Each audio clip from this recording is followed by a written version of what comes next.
Bonjour à tous. Dans cette nouvelle vidéo, comme tous les compartiments intérieurs sont finis, on va s'attaquer à la construction de la coque. Comme vous le verrez, il y a quelques modifications et pas mal d'améliorations. Allez, je vous montre tout ça. Ponçage de la coque et préparation en après. Comme vous le voyez, il y a des petits endroits qui restent gris, c'est où se trouvent tous les collages des compartiments, pour être sûr qu'il y a un bon collage. La partie transparente. Donc là, j'ai positionné tous mes scotch pour faire mes découpes. Parce qu'au début, je me posais la question de savoir si je laissais la coque transparente comme ça ou si je faisais les ouvertures. Et avec les lumières intérieures, si je ne fais pas d'ouverture, ça fait un reflet énorme et on voit plus rien. Donc j'ai préféré faire les découpes. Donc ça va être beaucoup de travail. Assemblage de la partie avant et arrière du sous-marin. Bon ponçage du raccord pour que ça soit le plus propre possible. On va remettre un petit coup après. Ouverture de la coque arrière.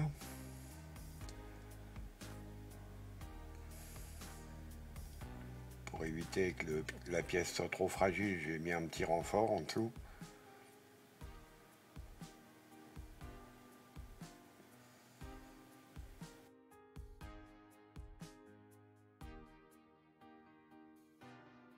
Découpe de l'autre partie en suivant les scotch que j'avais mis tout à l'heure. Donc là on est sur la partie transparente, hein, bien sûr. Et les ouvertures vont permettre de voir tous les compartiments intérieurs. Bon, je vous avoue que c'est beaucoup de travail de faire la découpe. Beaucoup de précision et beaucoup de risques de casse. Mais bon, j'y suis pas trop mal arrivé.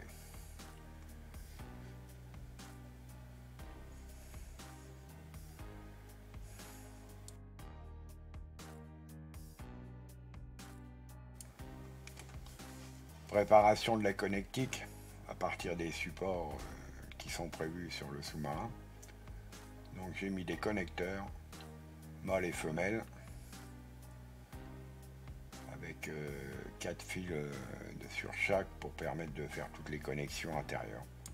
Je précise que je vais refaire une vidéo tuto deuxième partie avec toutes les explications en détail sur tous les raccordements que j'effectue pour le sous-marin. Voilà l'ensemble monté à blanc.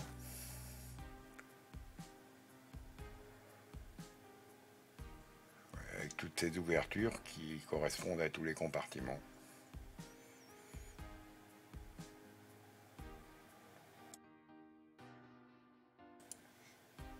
Sur le pont du sous-marin, il y a eu quelques poses d'accessoires. Donc il y a des petits supports, il y a un éclairage arrière.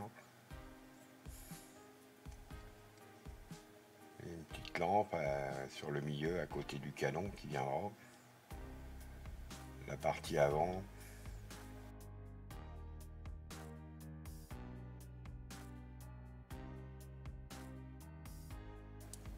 La partie motorisation. Bon là je vous montre en gros comment ça fonctionne, mais vous aurez vraiment tout beaucoup plus en détail dans la prochaine vidéo qui arrivera sur le tuto électrique. Je vous rappelle que j'ai fait un tuto électrique 1 avec tous les éclairages des modules et le reste ce sera toute la configuration sur la planche de présentation. Donc là vous avez un variateur 12 volts, 0,12 volts et deux moteurs, deux micromoteurs en 5 volts. Pose des deux planches de photodécoupe que je vous avais présenté dans la revue de boîte. Donc il y a une planche qui est consacrée à tout ce qui est pont et kiosque et une autre qui est pour tout ce qui est tour de la coque. Vous avez la partie arrière, maintenant la partie avant. Ça permet vraiment d'améliorer le kit, hein. C'est beaucoup plus détaillé.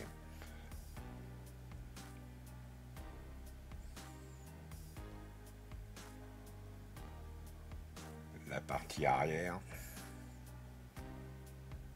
Comme vous le voyez, ça recouvre vraiment tout le pont.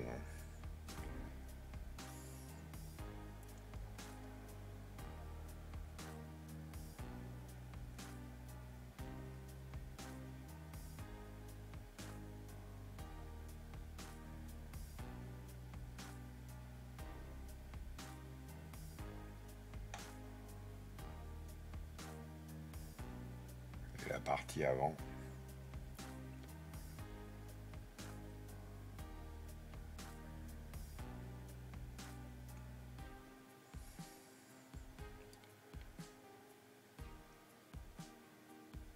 On rajoute quand même pas mal de détails.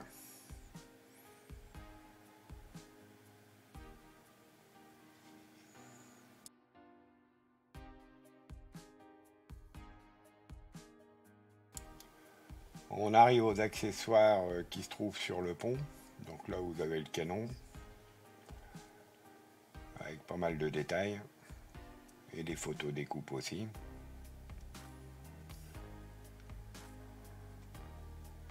La petite mitrailleuse qui va sur le kiosque avec pas mal de photos découpes aussi.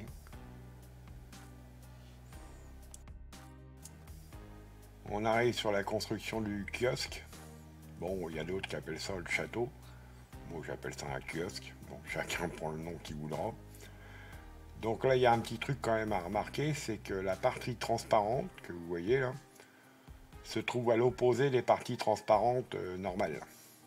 C'est-à-dire que c'est la partie transparente qu'il y a actuellement. Ici, on se retrouve avec la partie grise. Ça doit être une erreur de chez Trumpeter, mais bon. Le truc embêtant, c'est que tous les intérieurs, il va falloir les coller et tout refaire en les inversant et faire une découpe dans la partie grise.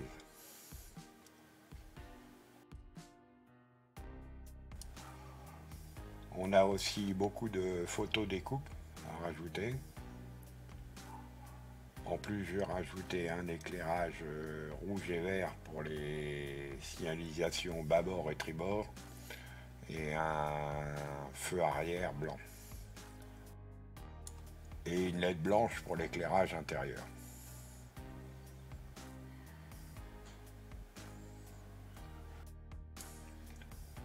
Pour l'ouverture sur la partie basse, bon, il va y avoir quelques petites modifications et améliorations pour rendre l'ouverture réaliste et assez propre.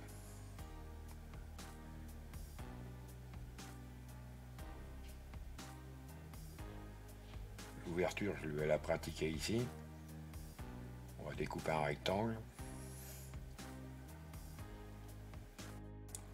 Pose des LED pour la signalisation. Donc vous aurez une rouge et une verte. Et comme je vous ai dit, une blanche sur l'arrière.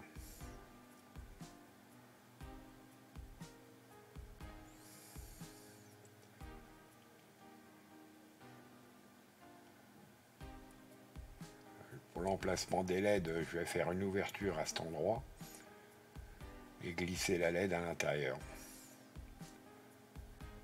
Il faut essayer de faire ça au plus fin et au plus petit pour pas que ça se voie de trop. Donc là, la LED rouge a été posée. Bon, avec la partie transparente, ça reflète, mais bon, comme d'habitude, hein, on peint en noir l'arrière et le maximum sur les côtés pour éviter d'avoir un reflet.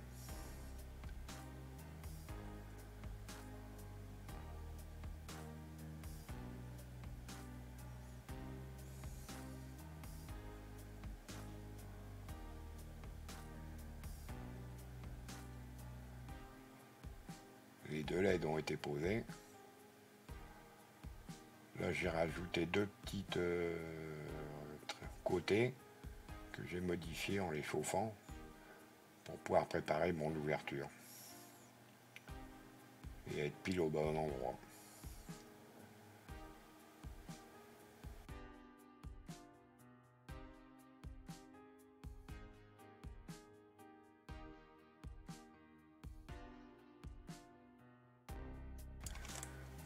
L'ouverture a été faite. Donc là sur le plastique gris c'est quand même beaucoup plus pratique que sur les parties transparentes.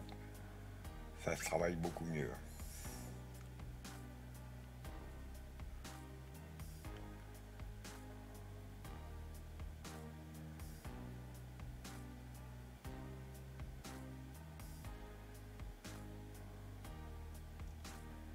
Voilà l'ensemble.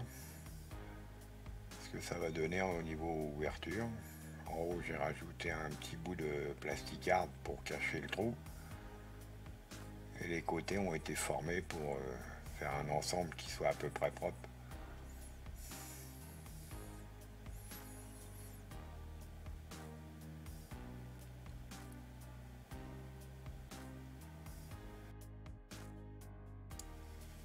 Pose de la mitrailleuse, des rambardes et encore ajout de photodécoupe. Là le périscope. Il s'emboîte à cet endroit-là.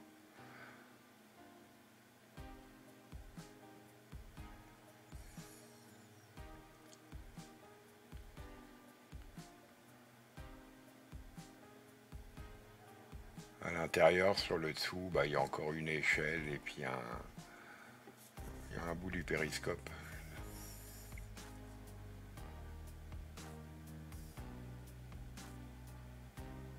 Sinon, tous les décors ont été posés, les petites rambardes, la partie des échelles, la LED arrière, les deux LED de chaque côté, rouge et verte. L'ensemble est fermé maintenant définitif. Il n'y a plus qu'à passer à la peinture. Le petit canon que je vous ai montré déjà tout à l'heure. Voilà, on arrive à la fin de la vidéo. La prochaine vidéo, on fera la mise en peinture. Je pense que ça sera la dernière, à moins que je la coupe en deux si elle est trop longue. Mais sinon, on va avoir toute la peinture de la coque, les effets, la peinture du pont. Et puis sûrement entre les deux, ou après, je sais pas, je rajouterai le tutoriel numéro 2 pour toute la partie branchement et câblage sous la planche du support. Avec les boutons de commande, marche arrêt et le branchement du transport. Pour ceux qui ne le sont pas encore, pensez à vous abonner pour rien louper des prochaines vidéos. Et puis un petit pouce bleu, ça fait toujours plaisir. Et je vous dis à bientôt.